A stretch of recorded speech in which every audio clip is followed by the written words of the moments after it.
प्रिय छात्रों, आपको उत्कृष्ट एवं मॉडल स्कूल की प्रवेश परीक्षा में सफल होने के लिए कम से कम 3 से लेकर के 5 साल के पूर्व पेपरों को सॉल्व कर लेना चाहिए, क्योंकि उनसे ही मिलते जुलते प्रश्न पूछे जाते हैं। मिलते जुलते का मतलब यह है कभी कभी जैसे कि तैसे भी आ जाते हैं और कभी कभी कुछ वो अलग से भी दे देते हैं, लेकिन पेपर जो है अधिकतर आपका पुराने पेपरों से ही बनता है।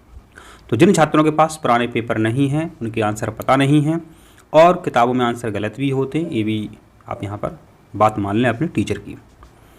तो किताबों की भी आप देख सकते हैं, लेकिन जो टीचर ने वीडियो बनाया, टीचर कोई भी हो सकता है, तो उस पर आप भरोसा रखें। देखिए, हिंदी में पूछे जाते हैं अशुद्ध शब्द, शुद्ध शब्द, ठीक है। अब यहाँ देखिए लिखा हुआ है कि बर्तनी अशुद्ध है, कौन सी अशुद्ध है? तो देखिए यहाँ ये लिखा है आशीर्वाद, जबकि होता क्या है? आशीर्वाद, ठीक है। तो देखिए यहाँ बताया गया है, ये लिखा है आशीर्वाद, तो इस तरीके से लिखा जाता है आपका आशीर्वाद। आपको साफ नहीं दिख रहा है तो हम बड़ा कर देते हैं आपको, इस तरीके से आपको दिक्कत नहीं आएगी, ठीक है। तो देखिए यहाँ आशीर्वाद इस तरीके से लिखा जाता है।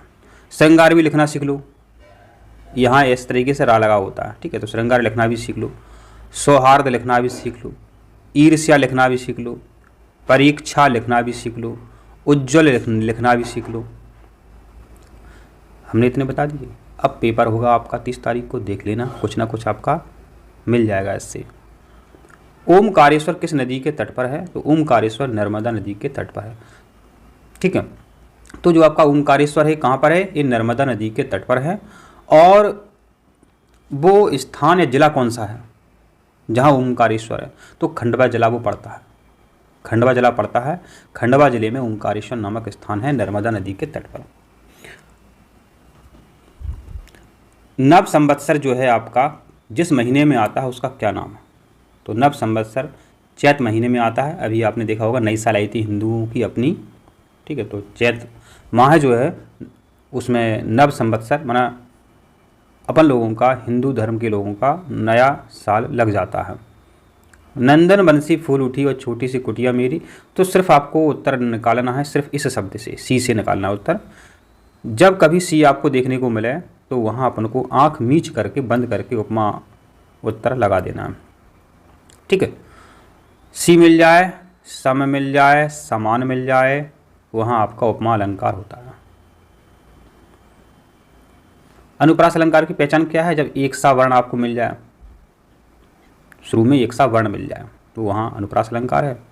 उत्प्रेक्ष अलंकार की पहचान ये है जहाँ आपको जानो मिल जाए कहीं किसी लाइन में, मानो मिल जाए, जानो मानो, जनहू मनहू, ये सब चीज़ें जो हैं उत्प्रेक्ष अलंकार में आपको मिलती हैं।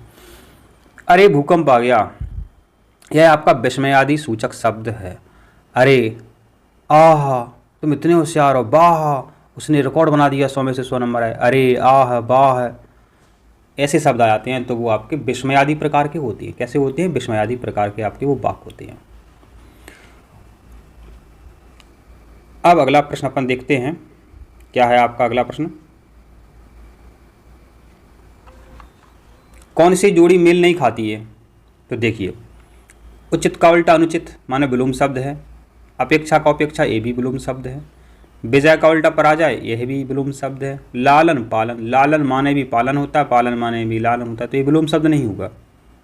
प्रश्न आपको ध्यान से पढ़ना, जोड़ी मेल नहीं खाती, तीनों जो कोई एक समान है, एक चौथा आपको अलग दिख रहा है तो यही अलग है, लिखा हुआ है। अधिनायक में उपसर्ग है, अधिनायक में आपका अधि उपसर्ग है। इसी प्रकार एक अपराजिता पूछा जाता है, अपराजिता में आ उपसर्ग है। और अपराजित का विलोम भी पूछा जाता है, अपराजित का उल्टा पराजित, अपराजित का उल्टा पराजित। तो उपसर्ग आपको यहाँ पर ध्यान से सीखना है। एक परीक्षा में पूछा जाता है तल्लीन, तल्लीन में तत् उपसर्ग है, तत् धन लीन, इसमें व्यंजन संधि भी है। तो सीखा आप यहाँ पर कि अधिनायक में उपसर्ग कौन सा है? अधिनायक में अधि उपसर्ग है आपका। जगन्नाथ किस संधि का उदाहरण है? तो जगन्नाथ आपका व्यंजन संधि का उदाहरण। अब यहाँ ध्यान दो, इस प्रकार के शब्द में कहीं आपको यहाँ पर आधा अक्षर मिल जाए, पर जो आधा अक्षर है, जो ना अक्षर है, यहाँ एक पूरा अक्षर होगा, या वा रा ला हो, तब आपको वहाँ यड़ संधि का उत्तर सही करना है। समझ गया बात। अगर या, रा, वा, ला नहीं है और यहाँ आधा अक्षर है तो अपन आँख मीच करके व्यंजन संधि अपन सही कर देंगे। ठीक है, तो जगत धननाथ इसमें व्यंजन संधि है। तल्लीन बताई थी अपन ने, वो उसमें भी अपनी व्यंजन संधि थी। निम्नलिखित रचनाकारों में से किसका संबंध राजस्थान से है? मीराबाई का संबंध राजस्थान से है। कैसे याद करोगे? मीराबाई, तो समझो इसी में उत्तर छपा हुआ है। मीराबाई का संबंध राजस्थान से है। मीराबाई का संबंध रा से राजस्थान। ये मेवाड़ा लिखा हुआ है, नहीं पूछा जाएगा, सिर्फ इतना पूछा जाएगा कि मीराबाई का संबंध कहाँ से है? राजस्थान से है। ता प्रत्यय वाला शब्द है। प्रत्यय माने बाद में, तो ता शब्द किस में जुड़ा हुआ है? देखो इसको आंसर कैसे निकालोगे? अगर पी प्लस ता करोगे, ना पी का मतलब निकलेगा ना ता का मतलब निकलेगा, इसी प्रकार यह है। लेकिन यदि हम कर्मठ ता को अलग अलग करते हैं, कर्मठ धन ता, तो कर्मठ भी एक शब्द है और ता भी उसका अर्थ निकलता है। मानवता, मानव धनता। तो जो शब्द हैं छोटे शब्द हैं, वर्ण हो सकते हैं, शब्द भी हो सकते हैं। माना जो अक्षर है ये 2 अक्षर वाला भी हो सकता है। ठीक है, तो यदि वह मेन शब्द के बाद जुड़ा हो और दोनों के अर्थ निकलते हों तो वहाँ प्रत्यय होता है। जो पहले जुड़ते हैं वो उपसर्ग होते हैं। अब देखिए यहाँ पर अनल और अनल शब्द के अर्थ निकालना। यहाँ लड़के हमेशा गलती करते हैं, आउट प्रश्न है, हर साल आता है। अनल का मतलब क्या है, अनल का मतलब क्या है, भूल जाते हो। कभी आग सही कर देते हो अनल का मतलब, कभी हवा सही कर देते हो। आज के बाद इसका कन्फ्यूज़न आपको नहीं रहेगा।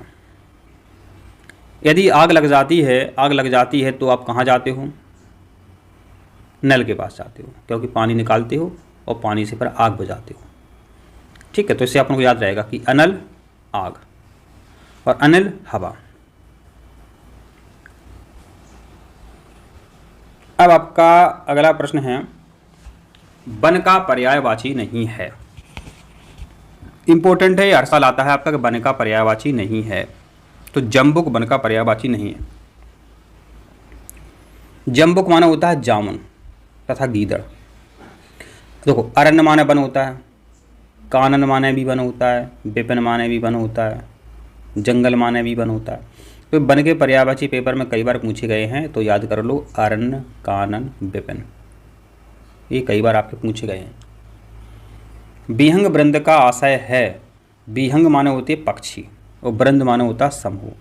तो पक्षियों का समूह विहंग वृंद कहलाता है। कुंडलियाँ ये भूल जाते हो, कुंडलियाँ कैसे बनती हैं?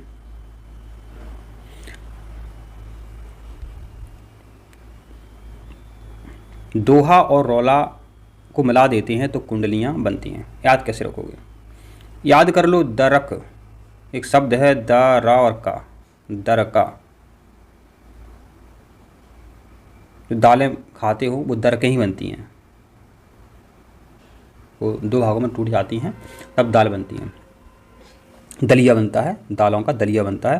पहले दालों को दरकते हैं मतलब तोड़ते हैं। तो दरको, द माने दोहा, रा रौला और का कुंडलियाँ, दरक।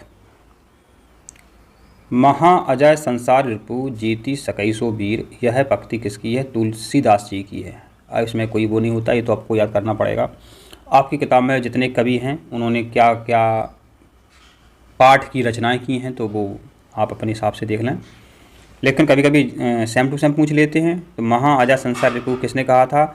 तुलसीदास जी ने यह पंक्ति कही थी। ठीक है, तो जब जैसे कहते ऐसा पूछ लेते हैं।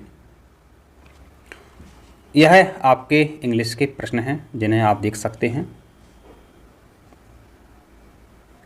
तो पुराने पेपर आपको सभी सॉल्व करना है, कम से कम 4 साल के। इतना कर लोगे तो आपका सिलेक्शन हो जाएगा और ज़्यादा कुछ करने की आवश्यकता नहीं है आपको, इतने में ही आपका सिलेक्शन हो जाएगा। यहाँ पर देखिए आपका प्रश्न है कि पृथ्वी का प्राकृतिक उपग्रह है। तो चंद्रमा पृथ्वी का प्राकृतिक उपग्रह है। ब्रेल पद्धति किन व्यक्तियों के लिए उपयोगी होती है? तो एक ब्रेल लिपि होती है, सभी जानते हैं। जिनके आंखें नहीं होती हैं, चाक्षु माने होती आंख, नयन माने आंख, तो जो आंखों से विकृत होते हैं उनके लिए एक ब्रेल पद्धति बनाई गई है।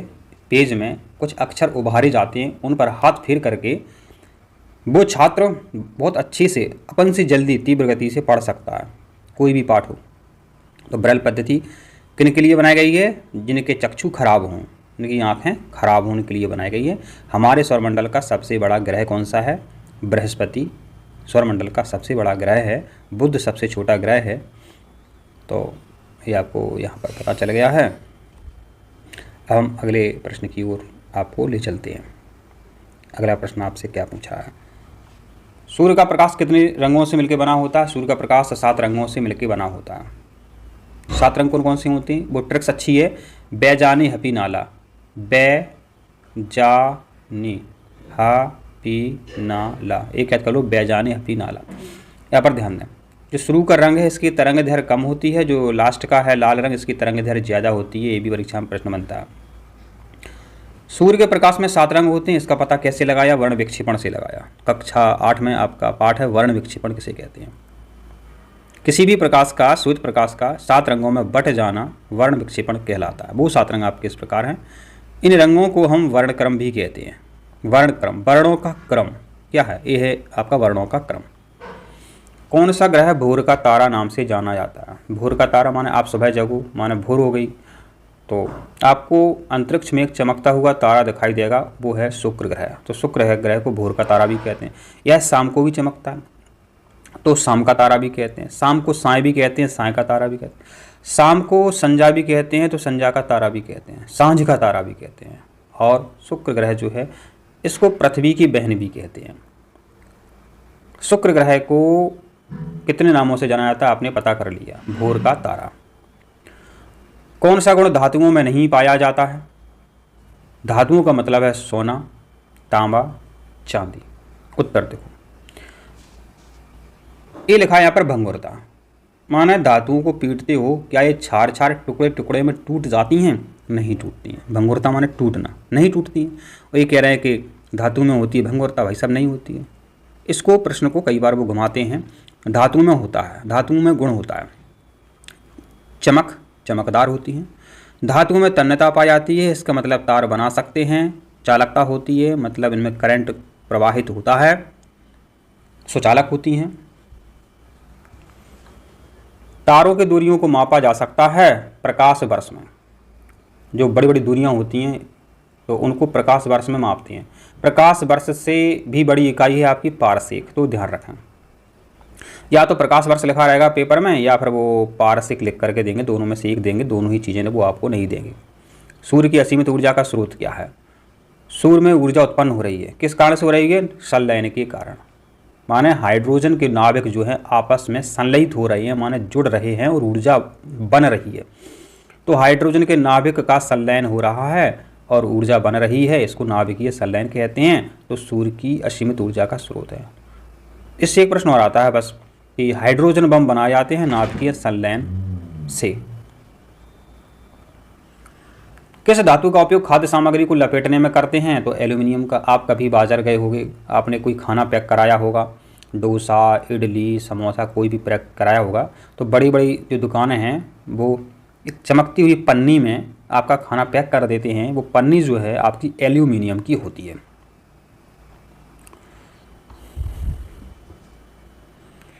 अब आपका प्रश्न है, ये इंपॉर्टेंट प्रश्न है, ये कई बार पूछा गया है। आपतन कोण परावर्तन कोण के बराबर होता है। तो ध्यान रखो, आपतन कोण जो है परावर्तन कोण के सदैव बराबर होता है। एक कक्षा 8 में और 10 में प्रैक्टिकल में हमेशा पूछा था। यदि आपतन कोण का मान 30 डिग्री है तो परावर्तन कोण का मान भी 30 डिग्री होगा। यदि इसका 10 डिग्री है तो इसका भी 10 डिग्री होगा। ठीक है, तो आपतन कोण का मान सदैव परावर्तन कोण के बराबर होता है। और जब 10 में पहुँचोगे आप तो नियम आएंगे, फर्स्ट नियम, सेकंड नियम। तो यही होता है, आपतन कोण का मान सदैव परावर्तन कोण के बराबर होता है। देखिए यहाँ पर जो कोण बनेगा वो यहाँ पर भी बनेगा। नवीकरणीय ऊर्जा का स्रोत, नवी माने अपन दोबारा से बना सकें, दोबारा से नया कर सकें किसी भी चीज़ को, तो सौर ऊर्जा है। ये नवीकरण ऊर्जा का स्रोत है। जैसे कि आपने सोलर प्लेट लगवा ली और आपके घर में लाइट बन रही है, सुबह होगी फिर लाइट चालू, ठीक है, तो ये नवीकरणीय ऊर्जा का उदाहरण है। इसके अलावा आपको यहाँ पर ध्यान रखना है हवा, पानी और आपका यह है सौर ऊर्जा। ये 3 परीक्षा में प्रश्न आते हैं यहाँ से, और अलग से कुछ नहीं आता, ध्यान रखना। विद्युत विभव की इकाई है, विद्युत विभव की इकाई क्या है? वोल्ट है। अब देखिए यह प्रश्न हमेशा आता है। विद्युत विभव की इकाई वोल्ट, शक्ति की इकाई वाट, प्रतिरोध की इकाई ओम, विद्युत धारा की इकाई एम्पियर, बस यही आता है। विद्युत बल्ब का फिलामेंट बना होता है टंगस्टन का। अब इसको याद कैसे रखोगे?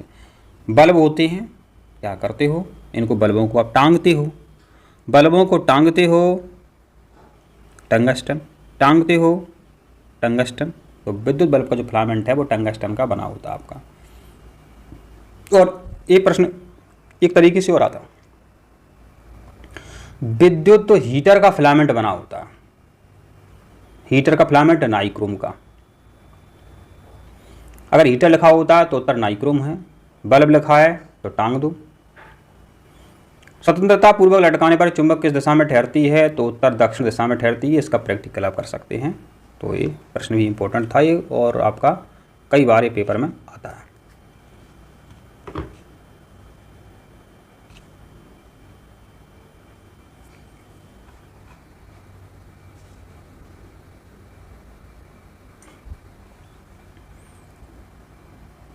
किस तत्व का नाम संस्कृत भाषा से लिया गया है?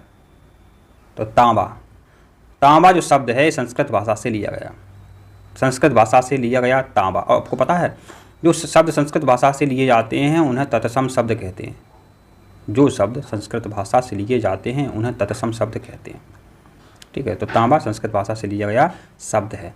हैजा रोग होता है किसके द्वारा होता है? जीवाणुओं के द्वारा, मतलब बैक्टीरिया के द्वारा। जो आपका हैजा रोग है ये विब्रियो कोलेरी नामक जीवाणु के द्वारा फैलता है। सौरमंडल में ग्रहों की संख्या कितनी है? सौरमंडल में ग्रहों की संख्या आपकी 8 है। न्यूट्रॉन की खोज किसने की थी? न्यूट्रॉन की खोज की थी आपकी जेम्स चैडविक ने। किसने की थी न्यूट्रॉन की खोज? जेम्स चैडविक ने की थी।